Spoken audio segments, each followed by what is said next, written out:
Hello everyone, welcome back to my daily cooking blogs. ಇವತ್ತಿನ ವಿಡಿಯೋದಲ್ಲಿ ನಾನು ನೈಟ್ ಡಿನ್ನರ್ ಜೊತೆಗೆ ನೈಟ್ ರೊಟೀನನ್ನು ಶೇರ್ ಮಾಡ್ತಾಯಿದ್ದೀನಿ. ಯೂಶ್ವಲಿ ಡೈಲಿ ಏನು ನೈಟ್ ಡಿನ್ನರ್ಗೆ ಹೊಸದಾಗಿ ಏನು ಪ್ರಿಪೇರ್ ಮಾಡಲ್ಲ ತಿಂಡಿಗಳು. ಮಧ್ಯಾಹ್ನ ಮಾಡಿದಂಥ ಸಾಂಬಾರೇ ಮಿಕ್ಕಿತ್ತು ಅಂತ ಅಂದರೆ ಜಸ್ಟ್ ರೈಸ್ಗೆ ಹಾಕ್ಬಿಡ್ತೀನಿ. ಬಟ್ ಕೆಲವೊಂದು ದಿನ ಏನಾಗುತ್ತೆ ಅಂತ ಅಂದರೆ ಹಿಂದಿನ ದಿನ ಸಾಂಬಾರು ಮಿಕ್ಕಿರುತ್ತೆ ಅಲ್ವಾ, ಅದು ನೆಕ್ಸ್ಟ್ ಡೇ ಮಧ್ಯಾಹ್ನಕ್ಕಾಗುತ್ತೆ. ಅಂಥ ದಿನ ನೈಟ್ ಏನಾದರೂ ಮಾಡ್ಕೋಬೇಕು. ನೈಟ್ ಸಾಂಬಾರು ಮಾಡೋದಕ್ಕಿಂತ ಕೆಲವೊಮ್ಮೆ ಈ ರೀತಿ ತಿಂಡಿಗಳನ್ನೇ ಮಾಡ್ಕೊಬಿಡ್ತೀನಿ ನಾನು. ಇವತ್ತಂತೂ ತುಂಬಾ ಲೇಟಾಗಿತ್ತು, 8:45. ಸೊ 10 ನಿಮಿಷದ ಒಳಗಡೆ ನಾನು ಪನ್ನೀರ್ ಬುರ್ಜಿ ಹಾಗೆಯೇ ಫುಲ್ಕನ ಇವತ್ತು ಪ್ರಿಪೇರ್ ಮಾಡಿದ್ದೀನಿ.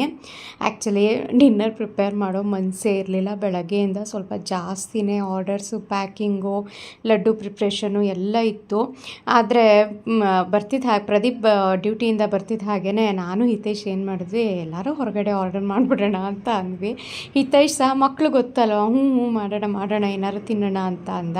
ಬಟ್ ಪ್ರದೀಪ್ ಮಧ್ಯಾಹ್ನ ಲಂಚ್ ತೊಗೊಂಡು ಹೋಗಿರಲಿಲ್ಲ. ಅವ್ರು ಮಧ್ಯಾಹ್ನನೂ ಹೊರಗಡೆ ಊಟ ಮಾಡಿದರು. ಹಾಗಾಗಿ ನಾನು ಮಧ್ಯಾಹ್ನನೂ ಹೋಟ್ಲಲ್ಲಿ ಊಟ ಮಾಡಿದ್ದೀನಿ. ರಾತ್ರಿ ಆದರೂ ಮನೇಲಿ ಅಡುಗೆ ಬೇಕು ನನಗೆ ಅಂದ್ರೆ ಇನ್ನು ಅವ್ರ ಪಾಪ ಹಂಗೆ ಅಂದಮೇಲೆ ಇನ್ನು ರಾತ್ರಿನೂ ಹೋಟೆಲಲ್ಲಿ ಊಟ ಮಾಡೋದು ಎಷ್ಟು ಚೆನ್ನಾಗಿರುತ್ತೆ ಹೇಳಿ ಅಂತ ಅಂದ್ಬಿಟ್ಟು 10 ನಿಮಿಷದಲ್ಲಿ ಒಂದು ಅರ್ಧ ಈರುಳ್ಳಿ, ಅರ್ಧ ಟೊಮ್ಯಾಟೊ, ಅರ್ಧ ಕ್ಯಾಪ್ಸಿಕಮ್ ಅಷ್ಟನ್ನು ಕಟ್ ಮಾಡಿಕೊಂಡು ಸೈಡ್ ಬೈ ಸೈಡ್ ನಾನಿಲ್ಲಿ ಪನ್ನೀರ್ ಬುರ್ಜಿ ಮಾಡ್ತಾಯಿದ್ದೀನಿ.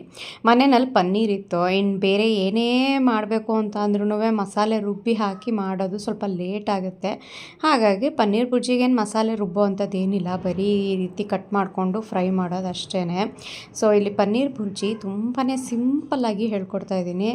ಬಾಣಲಿಗೆ ಒಂದು ಸ್ವಲ್ಪ ಎಣ್ಣೆ ಹಾಕಿ ಜೀರಿಗೆ, ಈರುಳ್ಳಿ, ಶುಂಠಿ ಬೆಳ್ಳುಳ್ಳಿ ಪೇಸ್ಟು, ಒಂದು 2 ಸ್ಪೂನ್ ಆಗುವಷ್ಟು ಕಡಲೆ ಹಿಟ್ಟನ್ನು ಹಾಕಿ ಚೆನ್ನಾಗಿ ಫ್ರೈ ಮಾಡ್ಕೋಬೇಕು.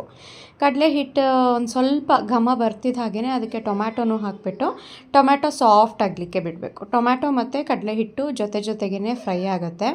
ಅಷ್ಟರಲ್ಲಿ ಈ ಕಡೆ ಒಂದು ಅರ್ಧ ಕ್ಯಾಪ್ಸಿಕಮ್ನ ಸಣ್ಣದಾಗಿ ಕಟ್ ಮಾಡಿಕೊಂಡು ಅದನ್ನು ಸಹ ರೋಸ್ಟ್ ಮಾಡ್ಕೋತಾ ಇದ್ದೀನಿ. ಕಡಲೆ ಹಿಟ್ಟು ಸ್ವಲ್ಪ ತಳ ಹತ್ತುತ್ತಾ ಇದೆ ಅಂತ ಅನ್ನಿಸ್ದಾಗ ಒಂದು ಸ್ವಲ್ಪ ನೀರನ್ನು ಹಾಕ್ಕೊಂಡು ನಾನಿಲ್ಲಿ ರೋಸ್ಟ್ ಮಾಡ್ಕೋತಾ ಇದ್ದೀನಿ. ಸಣ್ಣದಾಗಿ ಹೆಚ್ಚಿಕೊಂಡಿದ್ದಂಥ ಹಸಿಮೆಣಸಿನ್ಕಾಯಿನೂ ಸಹ ಸೇರಿಸಿದ್ದೀನಿ ನಾನು. ಖಾರ ಇರಲಿಲ್ಲ, ಹಾಗಾಗಿ ಒಂದು 4 ಹಸಿಮೆಣಸಿನ್ಕಾಯಿನ ಸೇರಿಸಿದ್ದೀನಿ.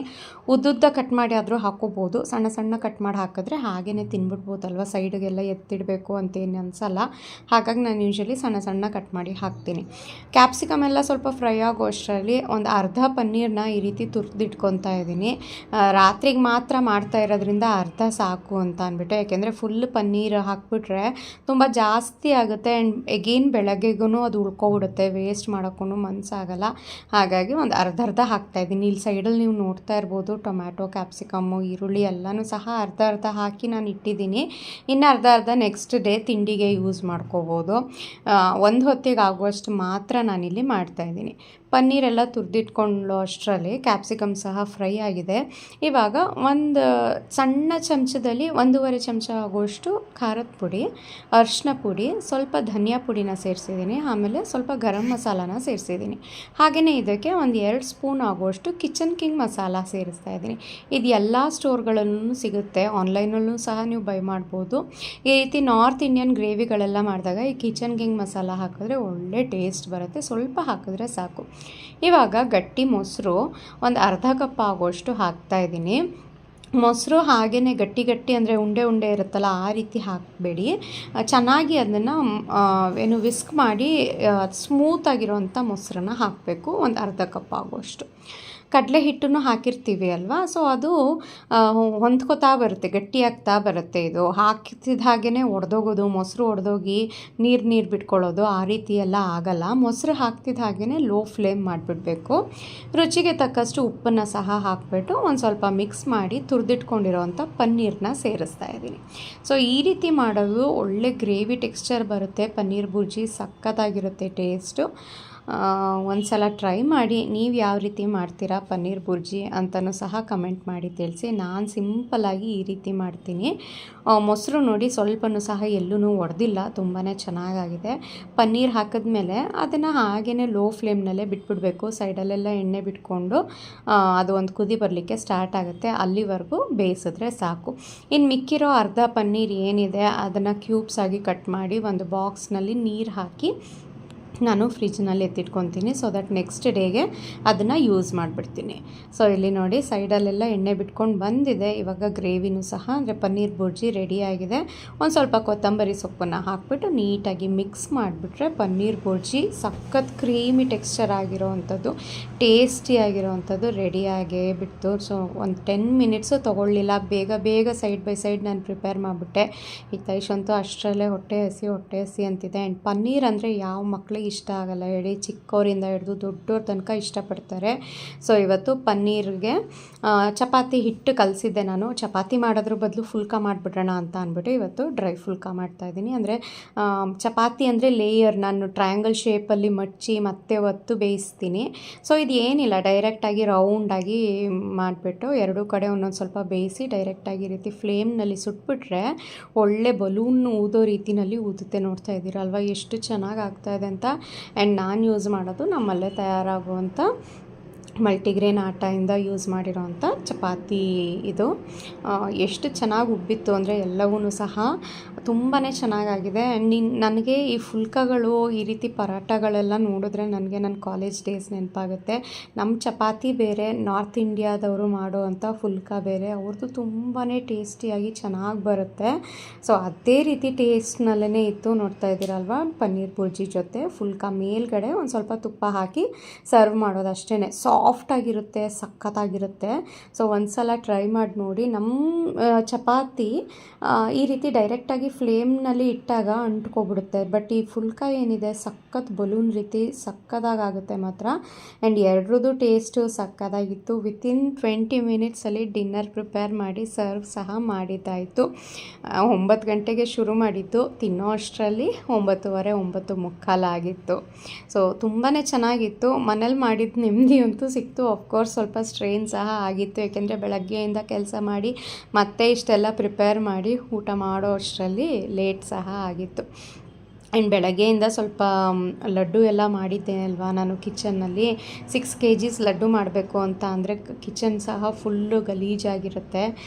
ಇನ್ನದು ತುಪ್ಪ ಪ್ರತಿಯೊಂದು ಡ್ರೈ ಫ್ರೂಟ್ಸ್ಗೂ ಅಂದರೆ ಡ್ರೈ ನಟ್ಸ್ ಎಲ್ಲ ಹುರಿಬೇಕಾದ್ರೆ ತುಪ್ಪ ಹಾಕೇ ಹುರಿಬೇಕು. ತುಪ್ಪ ಹಾಕಿದಾಗ ಜಿಡ್ಡೆಲ್ಲ ಆಗಿರುತ್ತೆ ಸುತ್ತಮುತ್ತ, ಸ್ಟವ್ ಹಿಂಭಾಗ, ಸ್ಟವ್ವು ಎಲ್ಲನೂ. ಸೊ ಅದನ್ನು ಅವತ್ತಿನ ದಿನ ಕ್ಲೀನ್ ಮಾಡಲಿಲ್ಲ ಅಂದರೆ ನೆಕ್ಸ್ಟ್ ಡೇ ನೋಡೋದಕ್ಕೇ ಆಗಲ್ಲ, ಆ ರೀತಿ ಆಗಿಬಿಟ್ಟಿರುತ್ತೆ.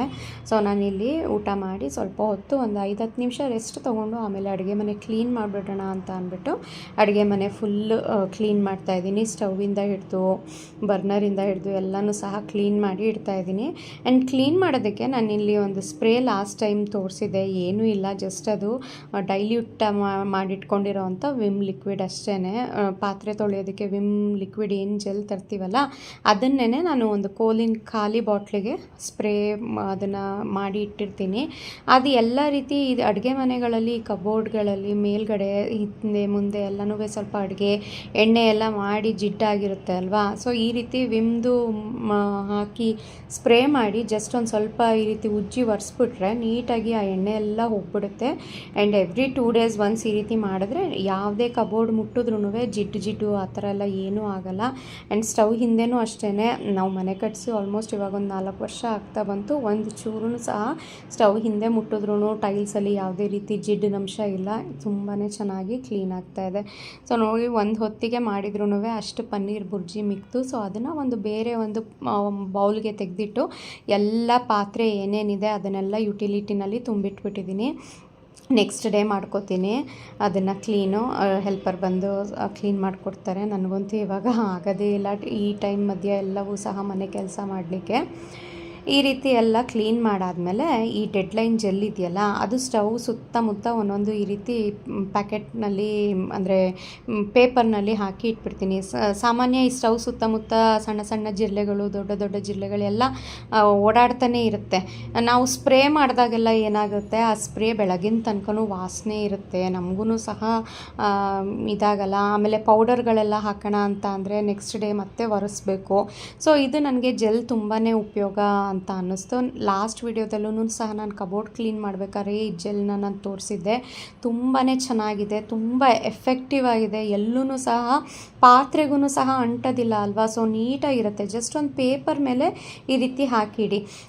ಅಡ್ವರ್ಟೈಸ್ಗಳಲ್ಲಿ ತೋರಿಸ್ತಾರೆ ಡೈರೆಕ್ಟಾಗಿ ಅಲ್ಲಿಗೆ ಹಾಕಿ ಅಂತ. ಸೊ ಡೈರೆಕ್ಟಾಗಿ ಹಾಕೋದಕ್ಕಿಂತ ಡೈರೆಕ್ಟಾಗಿ ಹಾಕಿದಾಗ ಏನಾಗುತ್ತೆ, ಅದು ಅಂಟ್ಕೊಬಿಡುತ್ತೆ ಅಲ್ಲೇ, ಅದು ನೆಕ್ಸ್ಟ್ ಟೈಮ್ ತೆಗಿಯೋಕ್ಕಾಗಲ್ಲ. ಹಾಗಾಗಿ ಈ ರೀತಿ ಪೇಪರ್ ಮೇಲಿಟ್ಟರೆ ಜಸ್ಟ್ ಅದು ಜಿರಳೆಗಳು ಬಂದು ಅದನ್ನು ಸ್ಮೆಲ್ ತೊಗೊಂಡ್ರೂ ಸಾಕು, ಸತ್ತೋಗ್ತವೆ ಅಂತ ಹೇಳ್ತಾರೆ. ಸೊ ಈ ಕಬೋರ್ಡಲ್ಲಿ ಇಟ್ಟು ಒಂದು 15 ಡೇಸ್ ಆಯಿತು. ನಾನು ಸುತ್ತಮುತ್ತ ನೋಡ್ತಾ ಇರ್ಬೋದು, ಒಂದೂ ಸಹ ಜಿರಳೆ ಎಲ್ಲೂ ಓಡಾಡಿದ್ದೂ ಸಹ ಕಾಣಲ್ಲ, ಅಷ್ಟು ಚೆನ್ನಾಗಿದೆ. ಜಿರಳೆ ಓಡಾಡ್ತಾ ಇದೆ ಅಂತಾಗ ಅಲ್ಲೆಲ್ಲ ಅದರದ್ದು ಹಿಕ್ಕೆ ಎಲ್ಲ ಕಾಣುತ್ತಲ್ವ, ಅದನ್ನು ಸಹ ಏನೂ ಇಲ್ಲ. ಇನ್ನೊಂದು ಏನು ಅಂದರೆ ಈ ಸ್ಪೂನ್ ಸ್ಟ್ಯಾಂಡಲ್ಲೂ ಅಷ್ಟೇ ತುಂಬ ಜಾಸ್ತಿ ಜಿರಳೆಗಳು ಇಲ್ಲೇ ಓಡಾಡೋದು.